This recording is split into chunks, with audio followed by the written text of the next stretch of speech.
Good. Okay, so let me just see if I can show you this map, kind of because it makes sense. That wasn't what I wanted to show. We'll try this again.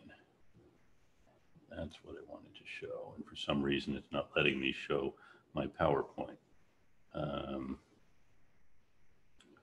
And just as I started recording it too, I started screwing up this whole system. So let's see, start over.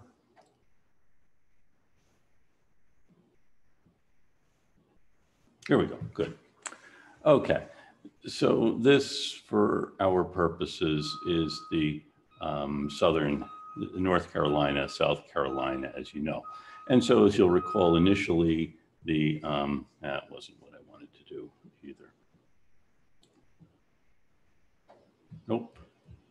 So we got all the way to the end. Screen sharing has stopped as the shared window is closed. Well, let's see if we can try that again.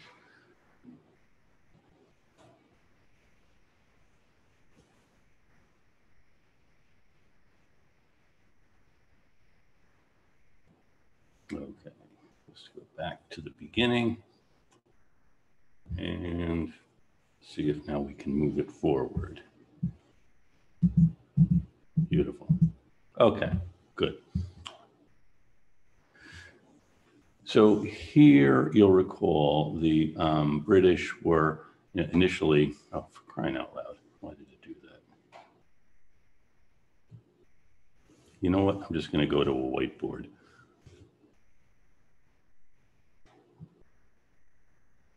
No, really glad I started recording, aren't you? Because we can see this fumbling around for the first 10 minutes or so. I can tell you other stories about the good old days when faculty member would have to tape things to the board. So, well, some of you probably remember good old days in my classes, so we might have talked. Okay, so let us see. This, I'm guessing, yes, this is a whiteboard. Terrific. Okay, so as I mentioned, along the coast of the Carolinas, you have Charleston occupied by the British, Savannah, Augusta in Georgia did have patriots in it. And the supply lines, the British are trying to maintain longer supply lines into the interior. And they are finding that there are these rebel raiding parties that attack the supply lines. So Lord Cornwallis, after the defeat of Gates at Camden, wants to move into North Carolina. And both North Carolina and South Carolina did have a lot of loyalists in it. And so he is anticipating joining up with the loyalists in North Carolina and with them fighting against the patriots in North Carolina, as well as the remaining patriots in South Carolina and in Georgia. And so that's Cornwallis's objective in late 1780, early 1781. And he has actually two major commanders under him. And one is Bannister Tarleton, who had a cavalry commander, actually. And Tarleton's Black Legion is able to move throughout this area, attacking rebels pretty much wherever they want and striking terror in the hearts of the rebels. And the other is Patrick Ferguson. And Ferguson is a British officer, although every man serving under him is an American. He has about 4,000 loyalists serving under him. And after the fall of Camden, he had moved from 96, which is a settlement in the western part of South Carolina, called 96 because it was on the route between Charleston and the Cherokee country. And it was 96 miles from one to the next. Thus, it's called 96. And he is starting to move to join up with our friend our friend Cornwallis, I'm sorry, I forgot his name temporarily, to this push into North Carolina to secure a bigger area for the British Crown. Now, there's one of the Patriot commandos, Thomas Sumter, is also operating in this general area.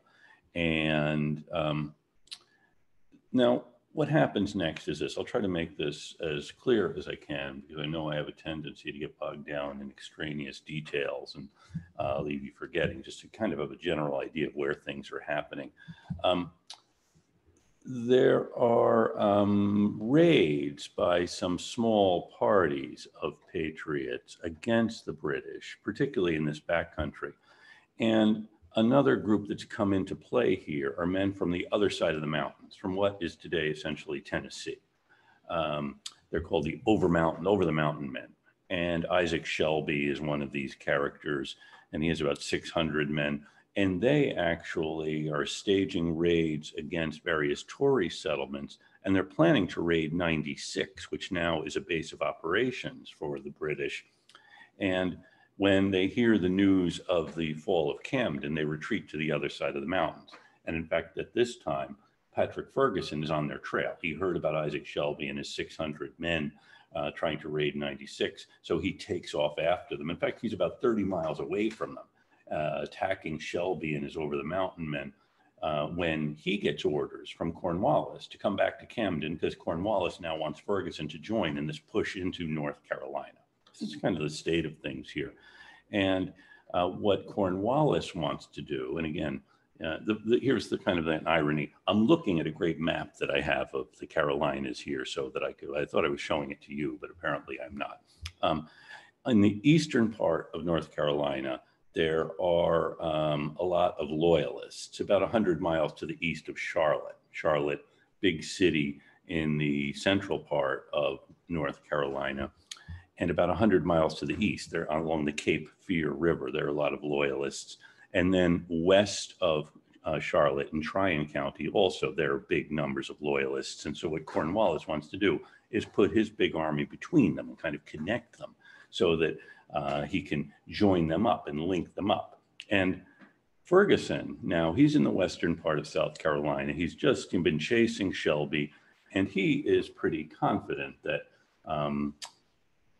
he's defeated the rebels here. In fact, he says there really are no more rebels in this area. It's one of these great statements that you should avoid making if you're ever in the military, because it's usually going to come back to haunt you. You know, you say mission accomplished, and then turns out the mission's not accomplished. And anyway, so Ferguson, pretty confident that he's secured this area, says, okay, I'll go join up with Cornwallis in Camden. But Cornwallis now says, okay, why don't, instead of joining me, I'm going to start heading north. You can continue being an independent command, just securing the western part of this. As Cornwallis is moving up, he'll have Tarleton on his right and Ferguson on his left. And Ferguson does enter North Carolina on the 7th of September. The locals come forward to take an oath, they're going to support the British. Many of them actually are supporting the British because they don't want Ferguson's forces now to start looting their property. It's an understandable response, you know, but someone's taking an oath, you don't really inquire, you know, do you have your fingers crossed behind your back? Are you just doing this? Are you really loyal? Nonetheless, Ferguson is pretty confident. And he does also say, you know, he says, the rebellion's over in this area. I've pretty much won. And he does tell those people over the mountain, he sends a message to them. Okay, I'm going to bring my army over the mountain and find those rebel leaders and hang them. And this, you know, that's the kind of taunting that you do see in situations like this. And again, it's, I guess, what you would call in the world of sports trash talking, which I guess people do. We don't do that much of that in the history world. So we do it in more subtle ways, I should say. And usually it ends just as ingloriously, because what happens then is the guys over the mountain don't say, ooh, Ferguson's going to come over here and hang us, we better hide. They say, we better go get him before he gets us. So that's kind of what happens. And meanwhile, Cornwallis is moving north into North Carolina, and he's surprised by an attack at a plantation owned by a guy named Wahab, and attacked by a North Carolina militia group led by William Davie. And Davie then drops back. That is, this is what the Americans are going to do, is attack, then drop back. Because what Davie is going to do is join in this to try to prevent Cornwallis from taking Charlotte, which they don't do. Cornwallis takes Charlotte on the 26th of September of 1780.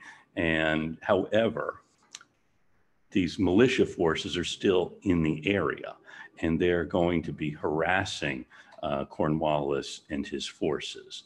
So it's kind of ominous here, as we seem to like we're marching toward a victory, but it's not as secure a victory as you would want if you're Cornwallis.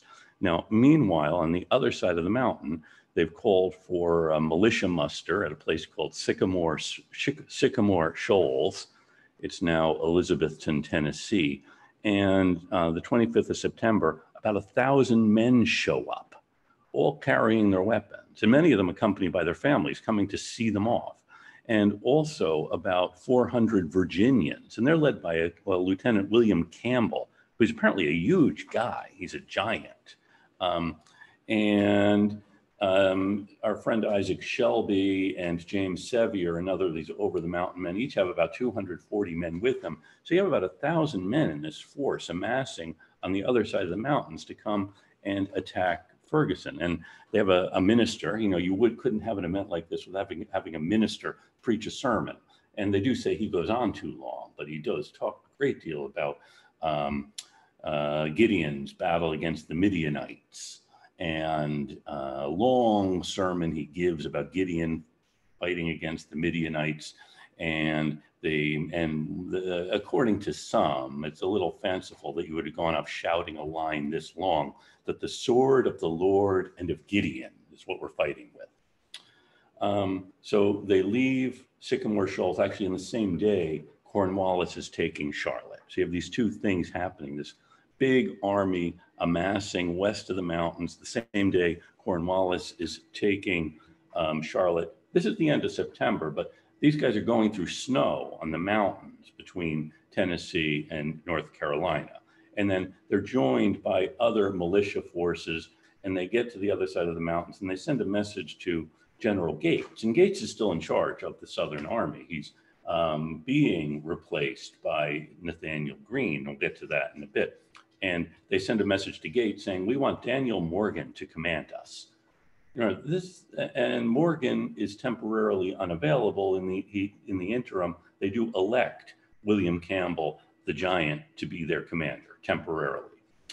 Okay, now, meanwhile, Ferguson, as I said, had moved into North Carolina. Now he hears word there's this rebel army to the south, so he turns around and starts going after them. He actually hears that another rebel force is coming up from Augusta, and he wants to make sure they don't get any further. And Ferguson is a pretty smart guy, and he knows that this rebel army from across the mountains is trailing him. And they think he's heading south, so he turns east to kind of deflect them.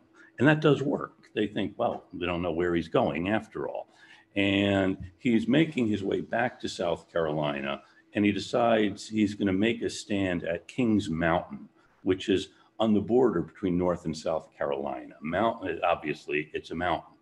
And he thinks this would be a good place to defend because there are all these, a lot of trees, and there are big rocks on the top of the mountain. And he is pretty much, he doesn't really dig in because he thinks there's enough natural defense here. Plus, he has a real army composed of loyalists, but these rebels are, a bunch of disunited rebel groups. They probably won't agree with each other. They'll have all kinds of crazy ideas about what they should do. And so Ferguson feels pretty secure. Plus, he's already established in his mind that the rebellion's over in this area.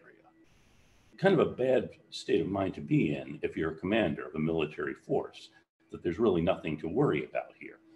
And he tells, he sent a message to Cornwallis that I've really secured an area that the enemy couldn't force. They couldn't possibly climb this mountain and take us.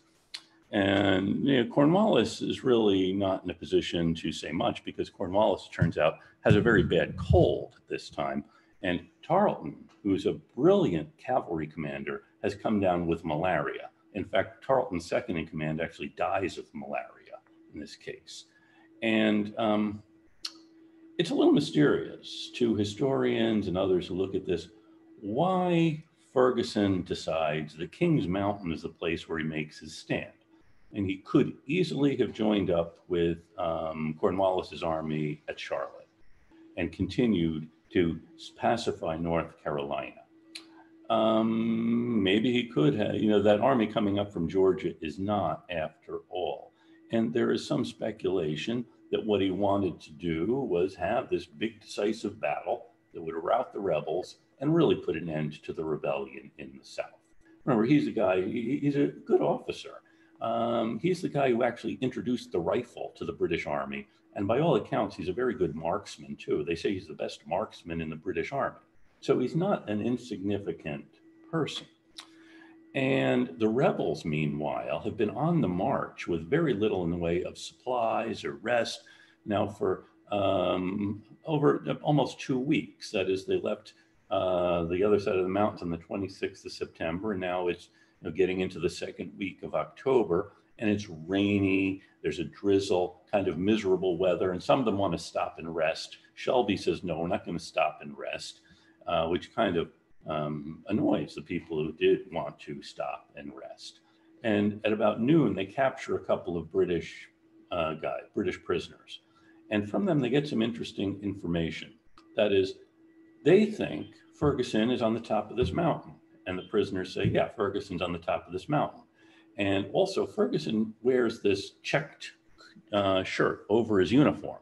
So he's going to be on a horse wearing a checked shirt, which means the commanding officer is going to be really easy to spot. And a lot of these guys are good hunters, right? So there's a lore about them, which may or may not be true. I'll get to this at the end of the battle, which doesn't go the way Ferguson had wanted. He also, by the way, his right arm is also crippled because he had been shot through the elbow at Brandywine. Now, the rebels know he's on the top of the mountain, so they realize he's probably got sentries all the way between here and where his camp is, so we'll go around, which they do.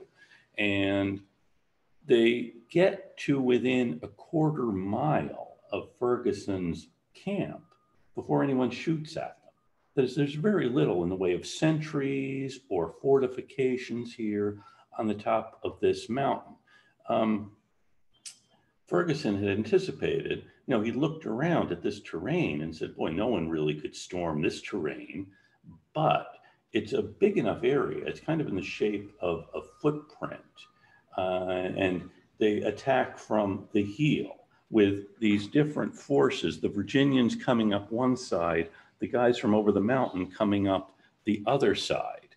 And it turns out that these trees, boulders, etc., aren't really of much use to the defenders, but they're of great use to the attackers who are used to fighting on the frontier and fighting against Indians. Remember, there's been a war against the Cherokee going on too.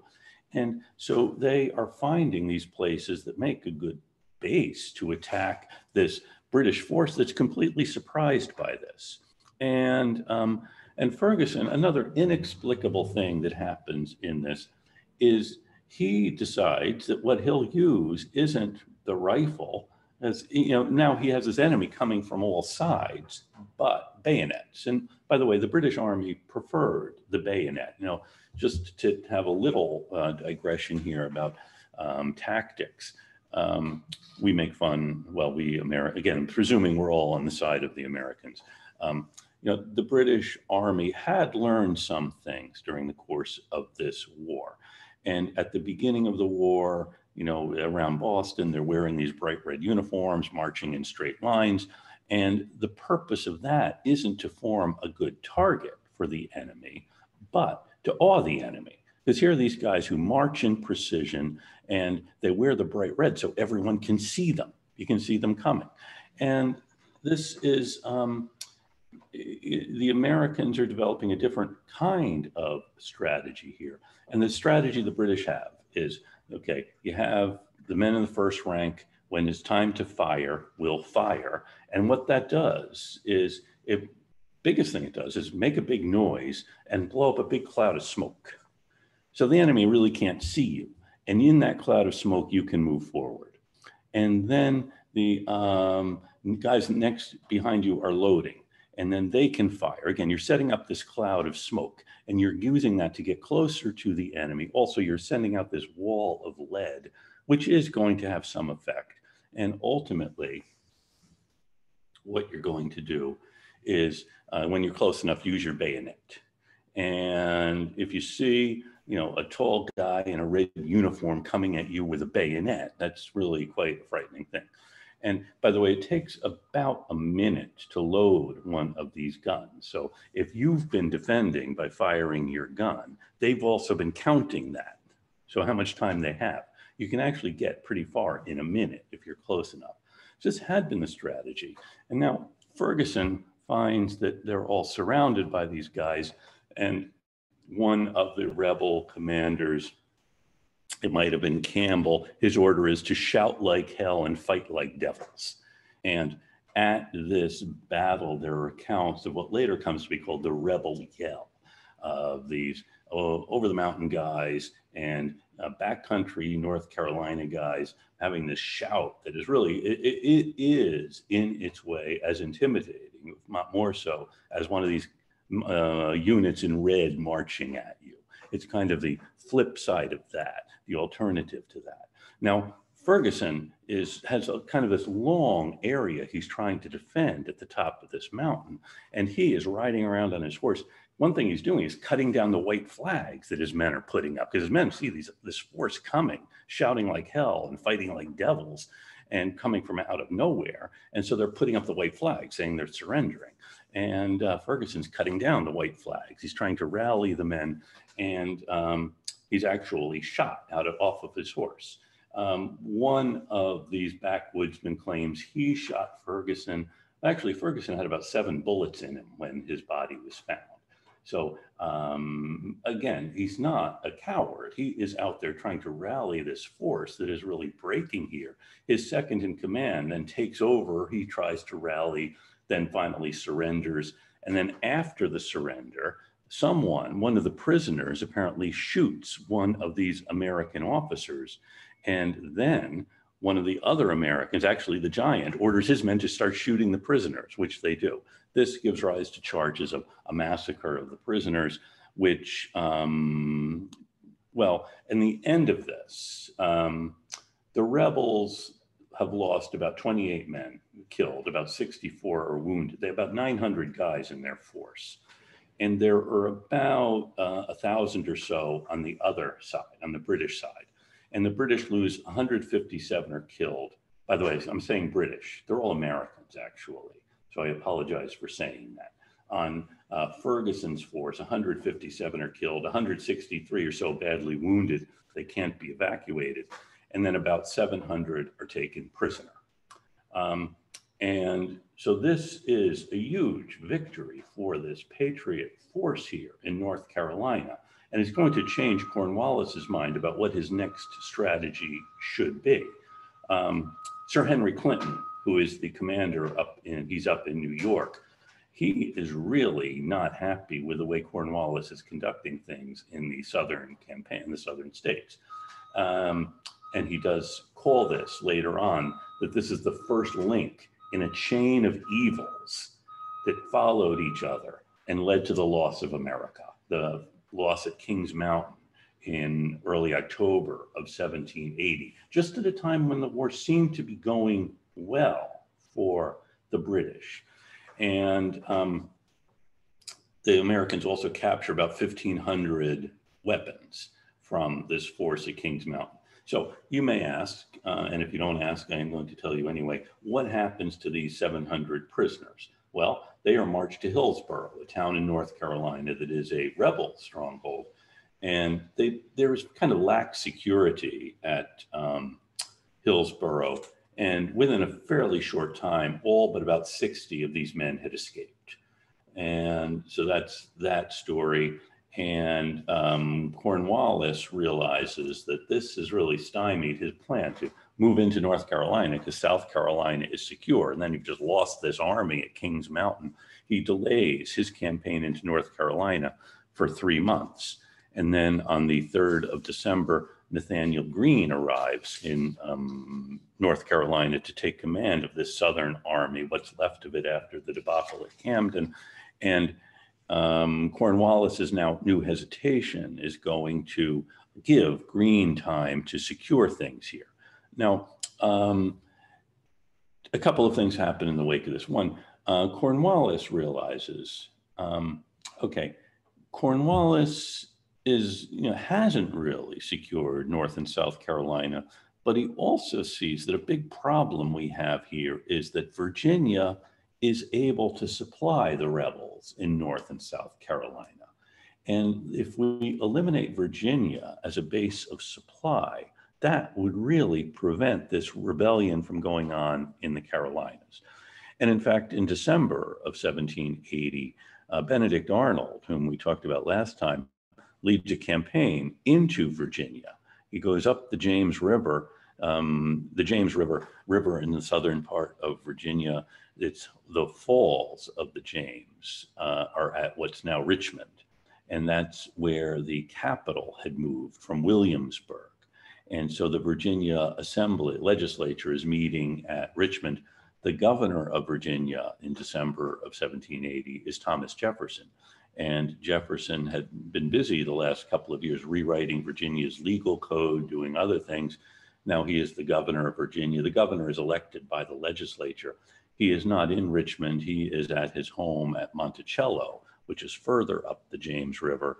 And Arnold's expedition, after sacking Richmond, moves on to, they have a force that goes to almost captures Jefferson at Monticello. Fortunately for Jefferson, Monticello is on the top of one mountain. He also owns the next mountain. So he flees to the next mountain. The British actually eat his breakfast at Monticello, and then Jefferson is safely at Carter's Mountain, the next mountain over.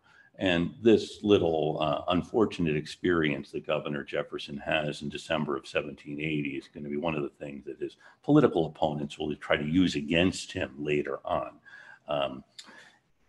The hero of Carter's Mountain, he will be mocked as when he is president, but that's, we will, I hope, get to that by the end of our semester.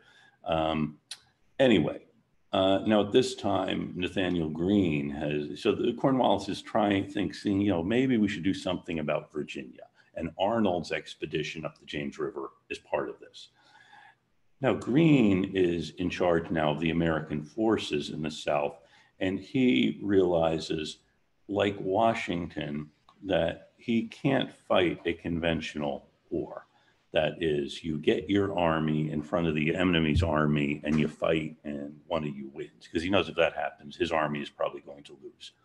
So Greene, and by the way, Greene does write he writes a lot of letters to his wife and letters back to Washington. And so you can see a lot of this through his eyes. But he writes to his wife that we fight, we get beat, we rise and fight again. That is what he's going to do, is keep fighting when he can, but you'll see it's for a different end. So he sends Daniel Morgan west with 700 men. And Morgan had been a wagoner during the 7 Years' War. He is from the backcountry of Pennsylvania, a man with very little education, great physical strength, so great as a wagoner. And also he had been shot in the face, so his face is quite deformed, I'm told.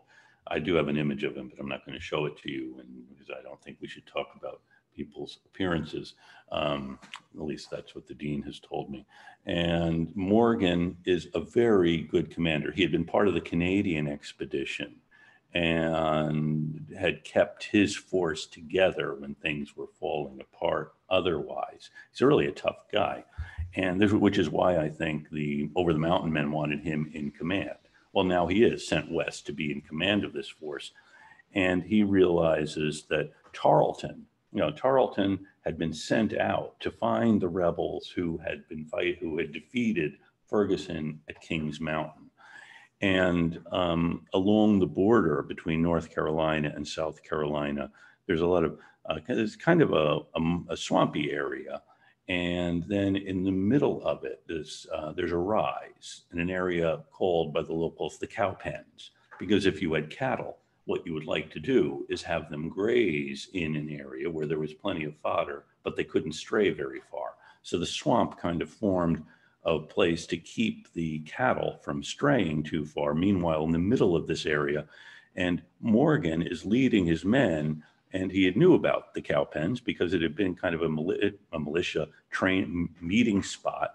And he sees, okay, here is this slope leading up into kind of a wooded area. And Morgan thinks this would be really a good place to engage an enemy. Because we would have this higher ground. And it's not like Kings Mountain, where Ferguson was essentially on the top of a mountain and other guys could climb the mountain and hide behind the boulders. Here you can see everyone coming through this swamp. And Morgan also sees something else. He knows he's leading Tarleton. Tarleton's been pursuing him and this militia force. And Morgan also has a good number of regular army men. He has about 700 regulars and then about somewhat fewer militiamen.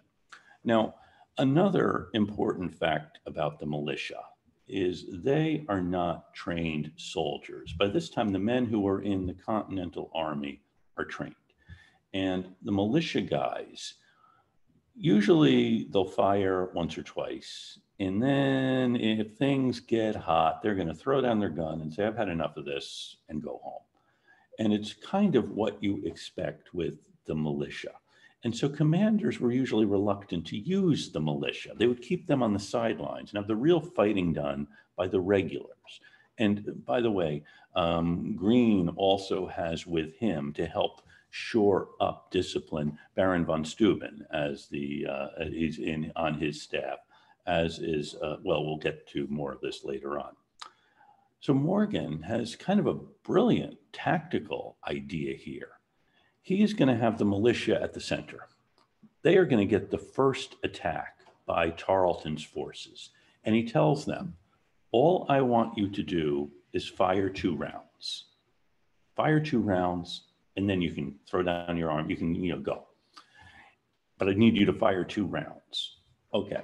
Meanwhile, behind them and to the sides, he has the regulars. And so Tarleton, the guy who has struck in fear in the hearts of the South Carolina and North Carolina backcountry for the previous 6 months, is going to attack in this area that Morgan has chosen. Morgan is on the higher ground watching him come. And Tarleton is going to have this attack go into the center. Because, of course, he dismisses the abilities of the Americans, the enemy. In fact, he really doesn't like the enemy that much, which is probably not an unusual thing. I'm not criticizing him for not liking Americans. So his men attack the center, and the center, they fire a couple of rounds and then they scatter. Well, this is exactly what Tarleton hoped would happen, because he now is going to send the rest of his force into this force that seems to be scattering, not knowing that it's the regulars behind them who now are going to close in on Tarleton's men. And this is exactly what happens. 700 British soldiers are taken prisoner, and about 100 are killed in this, and Tarleton is captured as well. This is, you can imagine this. Here is the guy who's been striking terror in the hearts of all these folks on the frontier, and there's no way we can stop him. And now Morgan has stopped him. And by using this, A, choosing the battlefield, and B, knowing what to do with the battlefield, and then C, knowing how to deploy your forces so you're going to get the most out of them. It's one of the most brilliant pieces of commanding that we see during the entire war. And Morgan then, having defeated Tarleton, then falls back, and they go north to a place then called Guilford Courthouse. Today it's called Greensboro. You'll not be surprised to learn it's named for Nathaniel Greene. You might be surprised it's named for Nathaniel Greene because he lost the battle that was fought on this site in 1781. It's March 15th, and Cornwallis takes the field, and let's see, and he's going after Greene and Morgan and these forces that have been wreaking havoc on the British Army. And so what Greene's overall strategy is going to be this. He is, well, I'll tell you first what happens at Guilford Courthouse. Cornwallis attacks, Greene puts up resistance, then falls back. And in doing so, in this attack on Guilford Courthouse, which results in the British holding Guilford Courthouse, Cornwallis has lost about 100 men, 400 are taken prisoner. And this is not a brilliant victory. You know, Cornwallis had been fighting at a disadvantage, forces Greene to withdraw, and Greene does. But then here is Cornwallis, having lost 100 men and 400 taken prisoner, and he is now being pulled further into a territory he doesn't control. He's further from his supply line. And when the Prime Minister, by the way, announces the victory at Guilford Courthouse and in Parliament, Charles James Fox, an opposition leader in Parliament, says, "Another such victory, and we are undone." That is, you can't have victories at this cost, and you've left the enemy army is actually intact. And Fox might have realized, which Lord North probably didn't, that Greene knows what he's doing. He's leading Cornwallis further away from his supply lines in the hope that he can engage Greene's army and defeat it, and Greene is never going to let him do this. Greene writes that there are a few generals that have run oftener or more lustily than I have done. I've taken care not to run too far, and commonly have run as fast forward as backward, to convince our enemy that we're like a crab that could run either way. And what Greene is doing is drawing Cornwallis further away from the coast, further away from his supply lines. Meanwhile, the British, their only real basis of support now are in Charleston and Savannah. And so this is the state of things in the spring and early summer of 1781, as Cornwallis is moving toward Virginia, and Greene is letting him do that and contesting it when he can, but knowing what he really needs to do is get Cornwallis so far away from his base of supplies that he'll be trapped. So that's what's happening on the southern front. Meanwhile, I'll tell you what's happening with Washington up in Morristown. Well, he is now in camp in New Jersey, as well as in, he's controlling this area really between the Hudson River and the Delaware River. And this is where he has his army encamped. And most of these men are either New Englanders or are from New Jersey or Pennsylvania. And think about it. It's one thing if you're, say, with Greene's army, where you're actually fighting.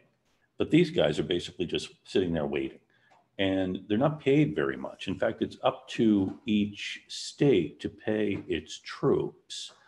And there is a group of Pennsylvania troops in New Jersey, and the state hasn't paid them. Their food is bad.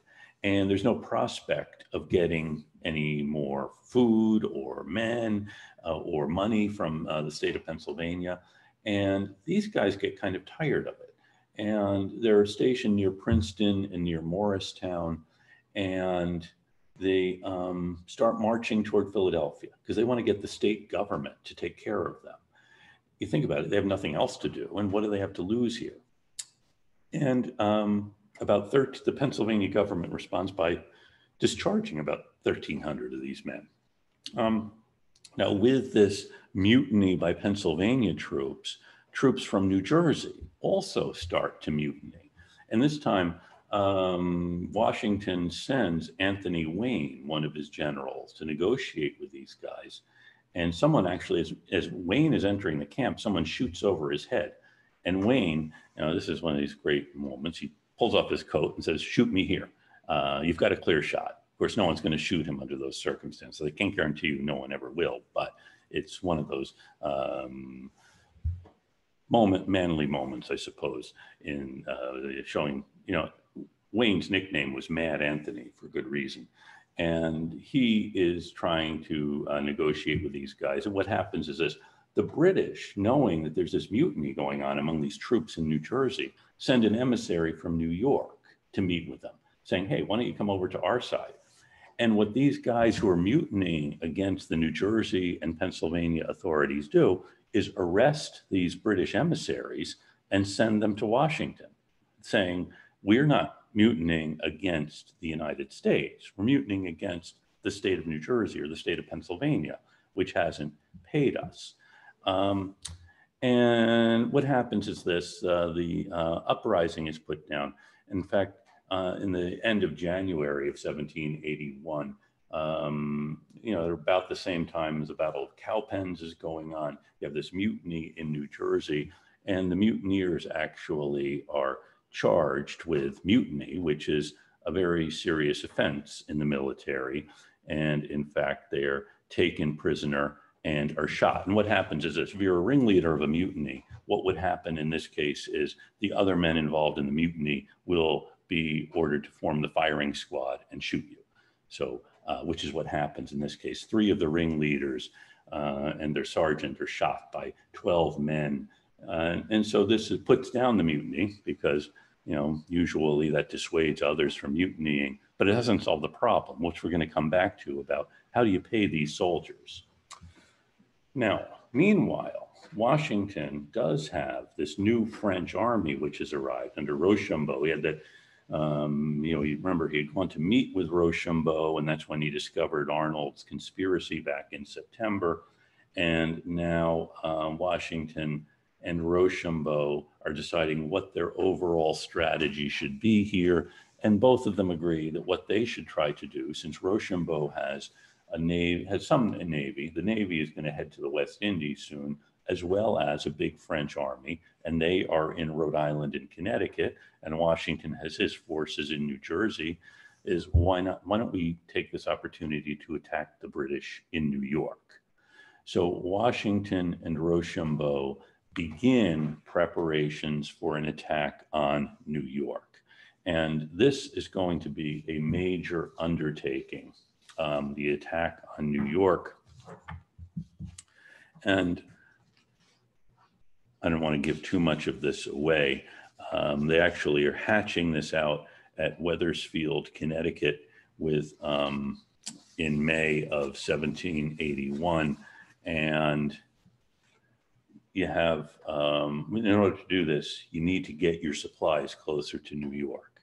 And what Washington does is also sets up fortifications in New Jersey and other things, other preparations for an invasion going on in New Jersey.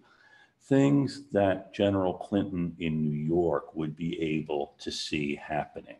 Know that there are these big masses of men now on the New Jersey and the Palisades in New Jersey, and they're baking bread, and they're bringing in more stockpiles of arms. They're moving all of their men in. So Clinton knows that what's going to happen next is an attack on New York.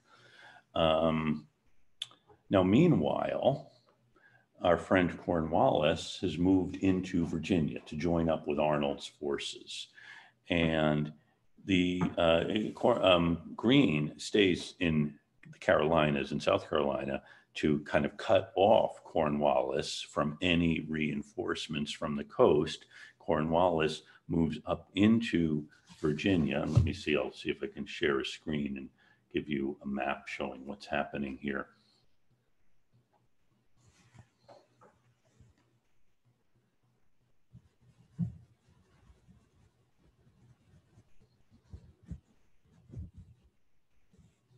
And remember, the British assumption always was that loyal people are going to rise up to our support. And so far, it had not happened to such a degree that it proved to be an effective strategy. So, okay, so Cornwallis has moved into Virginia, and the area where he's going is roughly here. So this is the James River. This is the York River, and the James River flows up. Richmond is about here. Williamsburg, the old traditional capital, was here. And right about here is what had been Jamestown, the first settlement. And here is Yorktown. And this is the Chesapeake Bay, a wide bay. And so Cornwallis has moved up into Virginia. And then what he wants to do is have a base with a port so that the British fleet can resupply him. And the best base for this purpose is right about here at Yorktown, actually, which was, an established town. Now, this, of course, gives an opportunity to someone who would be able. Now you have Cornwallis essentially on a peninsula with his entire army. And if you can prevent the army from being resupplied, you could bring in more men and actually capture his entire army, keep it from being resupplied from Virginia, from the Carolinas. And so this is what happens. Remember, Washington's making all these preparations to attack New York. He keeps those preparations going in the summer of 1781, when actually he's having most of his men march south to join up with the army here and keep Cornwallis bottled up on Yorktown. Lafayette leads a force down to Virginia, and then Washington is dispatching others. Now, the French do have a fleet, which was ostensibly going to help them in their attack on New York. And toward the end of August, the French fleet, instead of bringing men to New York, brings them down to the Chesapeake. The French fleet under the Comte de Grasse comes to the Chesapeake to bring French soldiers as well as more supplies to the American forces, which are now besieging Cornwallis's army on the Yorktown Peninsula. And Clinton, of course, finds out that this is happening. Clinton is not an idiot, and he does have a British fleet led by Admiral Samuel Graves, and Graves brings his force down to try to force de Grasse's army out, de Grasse's navy out of the Chesapeake.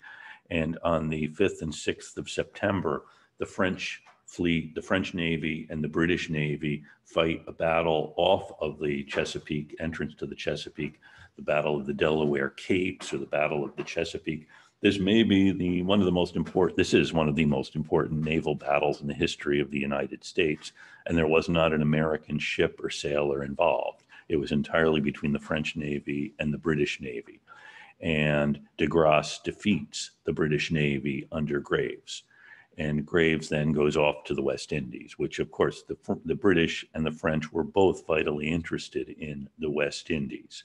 So the British cannot resupply Cornwallis. I think Clinton may be he's probably not too disappointed that Cornwallis is now trapped here. And Washington now is bringing more men down.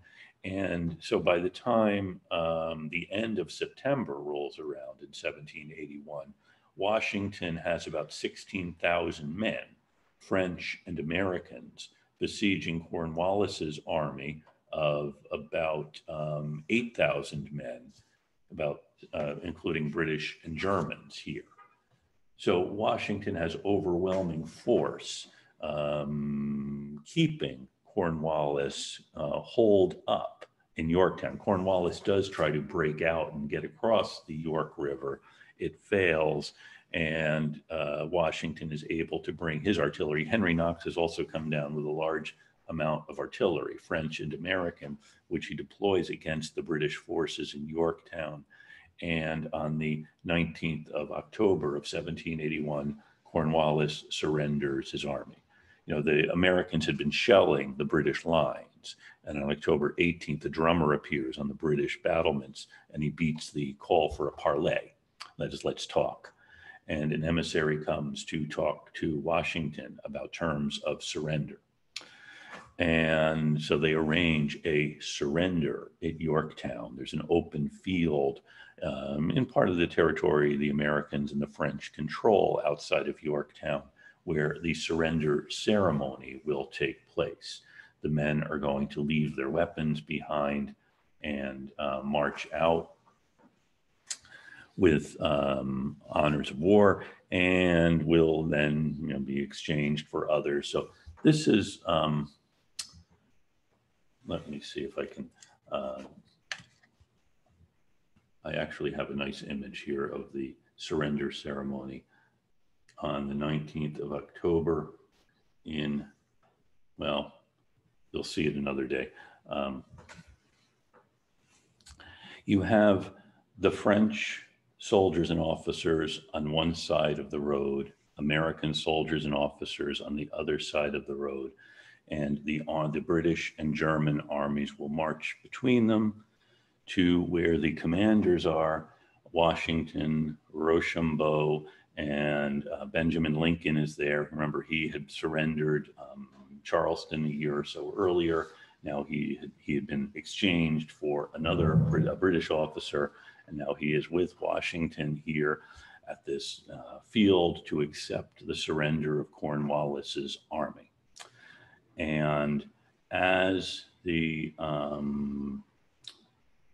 British officers approach, Washington is on his horse, facing Rochambeau on his horse. Next to Washington is Benjamin Lincoln, and the officer coming is not Lord Cornwallis, who was indisposed that morning. Instead, it is Charles O'Hara, a subordinate to Cornwallis. And O'Hara approaches General Rochambeau to surrender to him. It would be much more honorable if you were a British officer to surrender to a French officer than to surrender to an American officer. Rochambeau, though, points O'Hara to Washington. And O'Hara approaches Washington, and Washington realizes this is not Cornwallis. This is Cornwallis's second in command. So Washington points O'Hara to Benjamin Lincoln, the officer who had surrendered Charleston.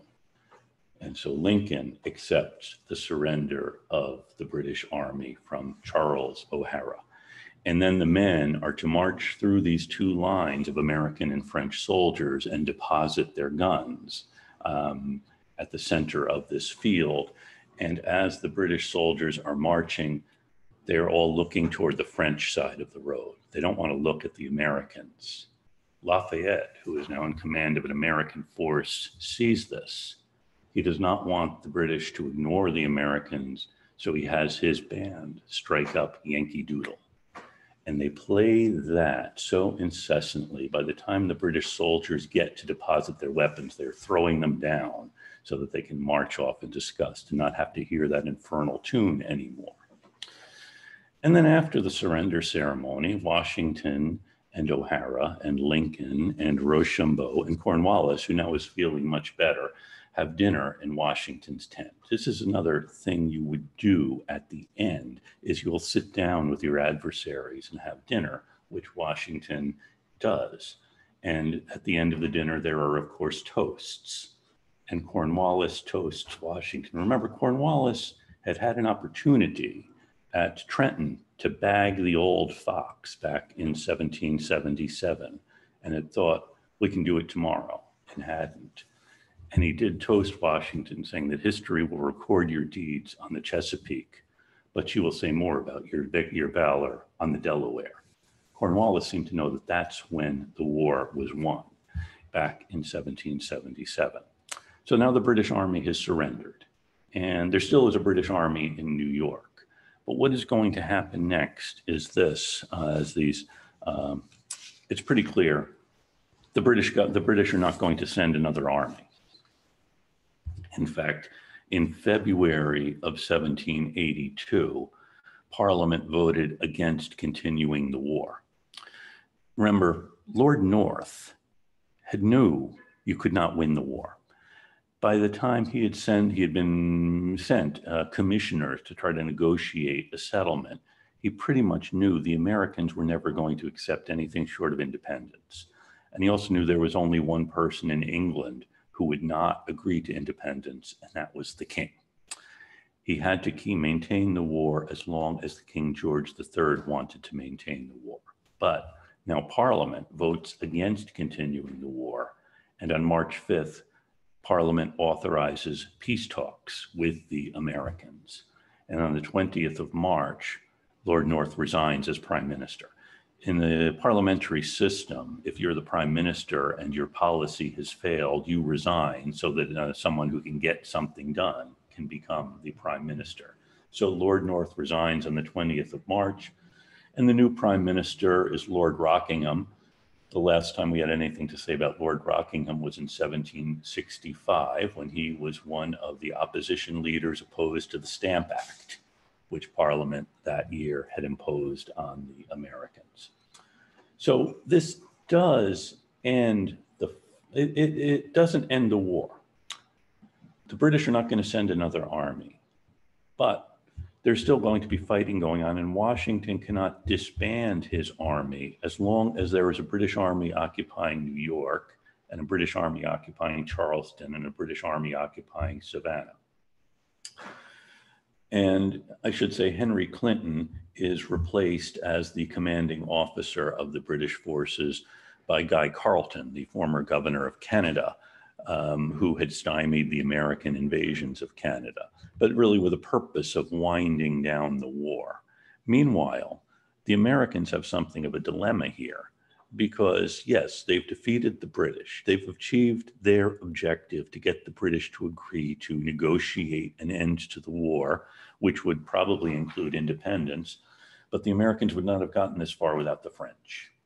And the French are still at war with the British. And in fact, in 1779, the Spanish had joined the war too, not to secure American independence, but to fight the British and possibly get back Gibraltar.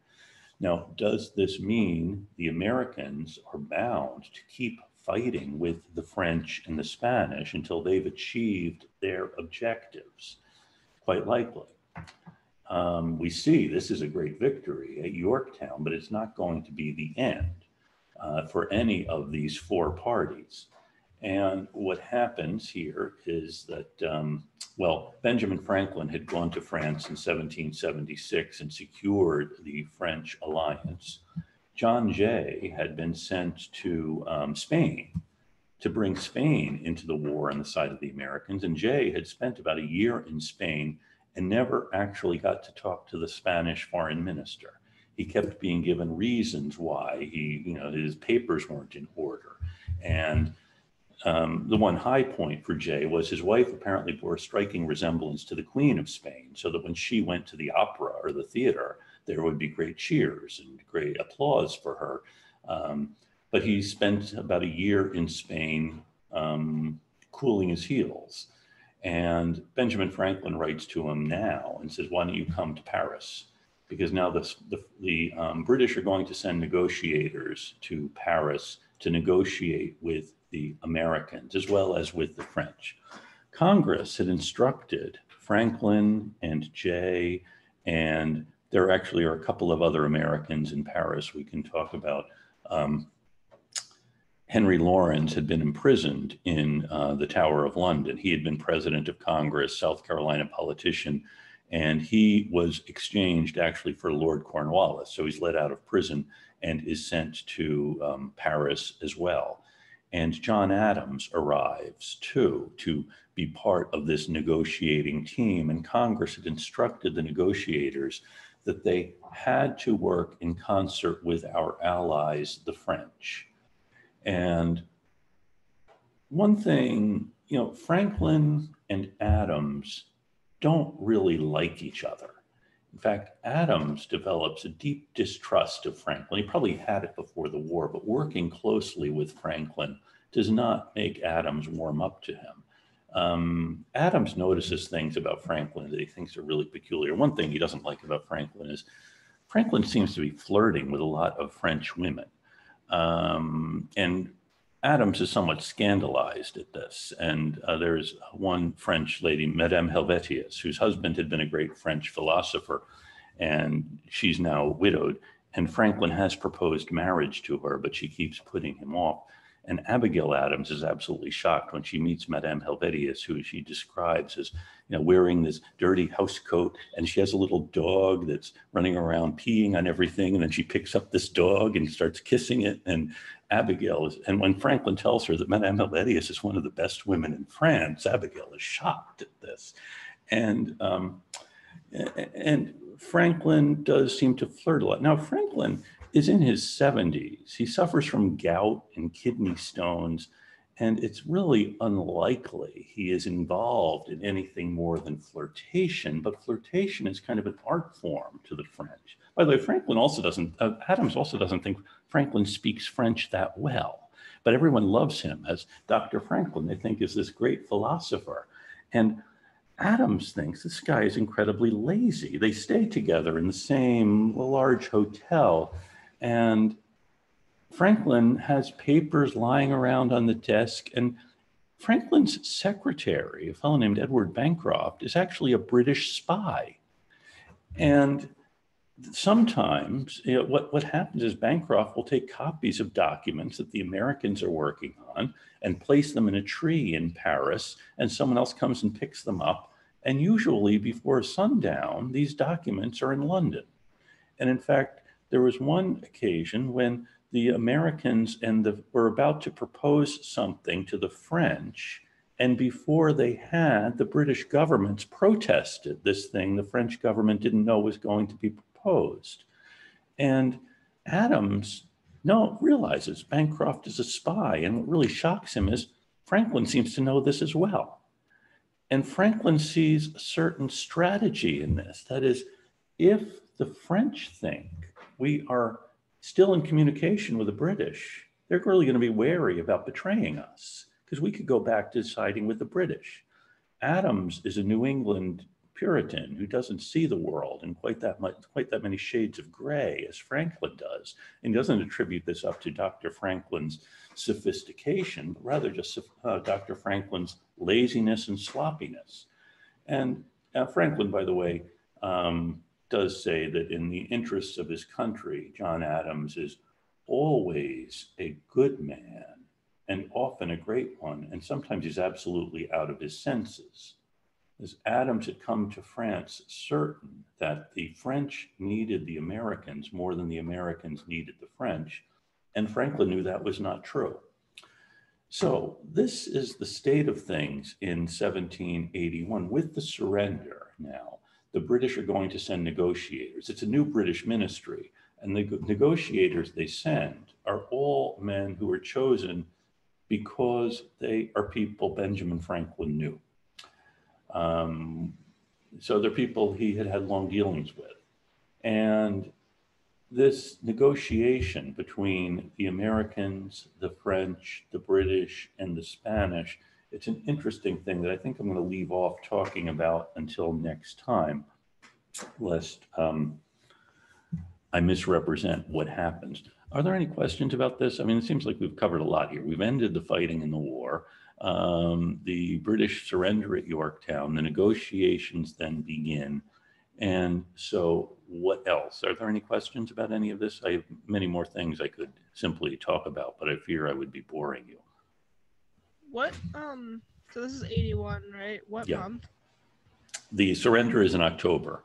And then the British in January, February of 1782 decide they're not going to carry on. The Parliament votes no more funding for the war, and also decide to send negotiators. I should say, does that answer your question? I should say something else has happened in 1781 that is important. Back in 1776, at the same time Congress had declared independence, it also created, John Dickinson drafted Articles of Confederation. to set up some kind of a governing structure. And during the war, Congress continued to meet as it had, and the Articles of Confederation spell out what the role of Congress will be, how many members there will be. Each state can send up to 7 delegates to Congress, but the Congress would not have any power to do anything without the support of 9 states. Any major change would require all states to agree. Now, the states have to ratify the articles, and the states finally complete ratification in 1781. It had been kind of an informal agreement up to that time. Congress had sent ambassadors like Franklin, and Congress had drawn up model treaties. Congress had borrowed money. Congress had raised an army. Congress also could requisition men and money from the states, but Congress had no way of enforcing any of this. And one reason the articles had not been ratified sooner was because some of the states, notably Maryland, had a real problem with, here you have Virginia that claims most of the West, and New York claims much of the West. Connecticut claims much of the West. Maryland didn't claim anything. And it saw these other states are going to amass all of this power because of their territory. So you had this, Maryland's not going to ratify until something is done about the Western country. And of course, the other states don't want to give up their Western country. And finally, Virginia does. Virginia cedes all of its Western territory to the United States. And New York cedes all of its Western claims to the United States. Every state, by the way, cedes its Western claims to the United States, except for Georgia, which is fighting against the Cherokee in its Western territory, and that really hadn't come up as an issue. And Connecticut.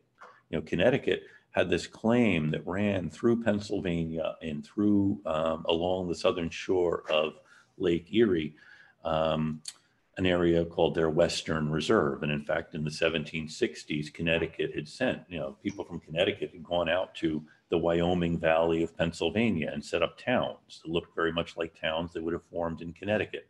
And they sent delegates to the General Court in Hartford, and they paid taxes to the General Court in Hartford. Pennsylvania said, what's the deal with this? We thought this was within Pennsylvania, and now they have these Connecticut people claiming the land. That was kind of a grievance among these states. And now Connecticut doesn't cede its Western claim when, it overlaps with everyone else's Western claim too, but it seemed unlikely at the time that Connecticut was going to claim to do anything with its claim. So Virginia does cede its territory, and then Congress then, once Maryland ratifies the articles, does set up the kind of it's wrong to call it a government that the articles allowed. Congress could appoint a minister for foreign affairs to oversee foreign affairs, and Congress could appoint a minister of war. And of course, we are at war, and Congress also could appoint a minister of finance. And the minister of finance is probably the one who has the toughest job because he has to find money to pay for the army and the other things. And the first minister of finance is Robert Morris, one of the wealthiest men in the country. And he is trying to figure out how Congress can get money because it can't. It can requisition money from the states, which means essentially Congress can ask the states to send money. The states have their own needs, and sending money to Congress isn't one of them. So suffice it to say, by 1781, the Articles of Confederation have been ratified, which means now there is a legitimacy to Congress, but Congress still doesn't have any real authority. And the Army has been formed, and Congress continues to requisition men from the states. Massachusetts keeps sending men, but it's harder in other states to find men to serve. So, and Washington is holding this army together, which is tough when the army's not doing well. And as I mentioned, you have these mutinies of New Jersey troops, Pennsylvania troops, mutinies, by the way, that don't end just because the war ends. So, and Washington needs to keep an army together as long as there's a British army in New York or in Charleston or Savannah. So one of the big problems here is who governs here? Because the states are very much autonomous still. And the states have disagreements among themselves, and states are reluctant to cede any more power to this central government. So I think that's something we can talk more about next time. Any other questions?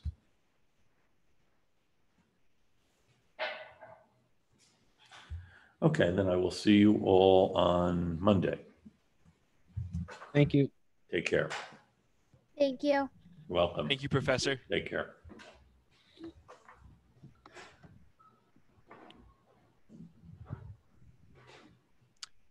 Well, I actually have a little Yes. bit of a Okay, small Sean. question, Professor. Okay, Sean.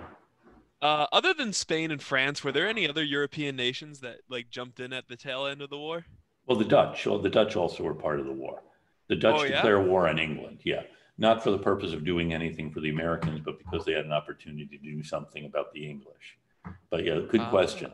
And then, there is some support for the Americans by Prussia. And in fact, but no, it's a very good question. It's probably something I'll talk more about next time. I'll talk more about the diplomats next time, because Congress did send people to negotiate, to make treaties with all of these other countries, and most of the other countries wind up saying, we don't want you here. So one guy goes to Italy, and no one in Italy wants to talk to him. He's trying to negotiate actually with the Habsburg Empire, the Holy Roman Empire, and so Italy is part of that. And no, there's nothing doing there. And by the way, France recognizes American independence, and Sweden does. But actually, I believe, and it's within the same time frame, the first country to recognize American independence is Morocco. The King of Morocco says that we won't attack American ships, and American ships can come to Moroccan ports. But the United States, though they're sending negotiators to other places, doesn't send anyone to Morocco until in 1785. The emperor says, he's tired of waiting, so he starts capturing American ships to get the attention of the Americans, which he does. And the United States and Morocco form a treaty in 1785. Very interesting. Yeah, but no, the other European countries aren't, except for the Dutch, aren't really jumping in. And when Spain isn't jumping in for the purpose of supporting the Americans, but for the purpose of getting back Gibraltar and doing other things. And we'll talk more about the negotiations next time, because that's worth more discussion. But yeah, it's a very good question. And there's also, at the same time as the British are finding it hard to get more troops, they are hiring these Germans, but they also have another proposal to hire Russians to go to America. And that doesn't work, because Catherine the Great doesn't really want to have anything to do with this. Yeah, that is very interesting. So what was the Dutch, what was their point? Because you said it's not really to help the Americans, but kind of was it to compete with British trade? Exactly, compete with British trade. And the Dutch have a real interest in the East Indies, when the British, of course, are taking India. So the Dutch and the British are competing in other places in South America and the Caribbean and in the East Indies, in what is today Indonesia and Java. And so they really are competing for trade. It's not go on. Were they a republic at this time as well? Yeah, they are. Yeah. And in fact, the Dutch are loaning a lot of money to the Americans too. The French are loaning a lot of money. The Dutch are loaning a lot of money. I mean, Dutch bankers. Adams spends a lot of time in Amsterdam because the Dutch have a lot of gold. So the Americans don't have any gold, so you have to borrow it. And so the Dutch bankers are loaning money to the Americans, in the same way that the French government is loaning money. It's really the French government loans, and then the Dutch bankers are making loans. All right. Very good question. Thank you. Yes. I want to talk more about this. It's pretty cool. Good, it is. Well, thanks for asking. I'll see you next Monday. Very good. Yeah, great. Take care, Sean. Be well.